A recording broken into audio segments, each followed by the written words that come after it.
নমস্কার। রিং ওই নমশ্চণ্ডিকা ওই রক্ষরক্ষং পটসোয়া গৌরাঙ্গ আগমবাগীশ আগমবিলা থেকে বলছি। মিথ্যার আশ্রয়ে থেকে আজকাল মানুষ সত্য মিথ্যার ব্যারিকেডটাকে প্রায় তুলে দিতে বসে আছে। পারলেই ভালো হয়। এত মিথ্যার আশ্রয়, মিথ্যা বলতে বলতে মানে এক গলা পাঁকের মধ্যে ডুবে যাচ্ছে, তাতেও কিন্তু মিথ্যে কথাটা আর ছাড়ছে না।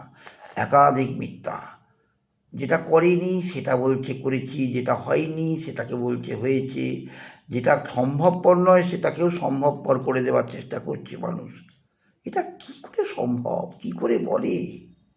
হ্যাঁ, মিথ্যে বলতে বলতে মিথ্যার পাঁকে ডুবে যাচ্ছে মানুষ, তাতেও তার কোনো লজ্জা সরম নেই।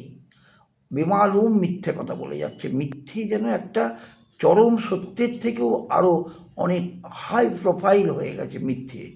বলতে বলতে বলতে বলতে মিথ্যের ব্যারিকেডটাকে, সত্য মিথ্যের যে ব্যারিকেড সেটাকে একেবারেই তুলে দিয়েছে। কী লাভ হচ্ছে? একটা মিথ্যে থাকতে গিয়ে তো 10টা মিথ্যে বলতে হচ্ছে। এত মিথ্যে জবাবদিহি করতে পারবেন? নিজের আত্মার কাছে জবাবদিহি করতে পারবেন? একবার ভাবুন। জবাবদিহি করার সময় কিন্তু আসন্ন প্রায়। আপনাকে জবাবদিহি করতেই হবে। যেখান থেকেই যাই করুন না কেন, জবাবদিহি আপনাকে করতেই হবে।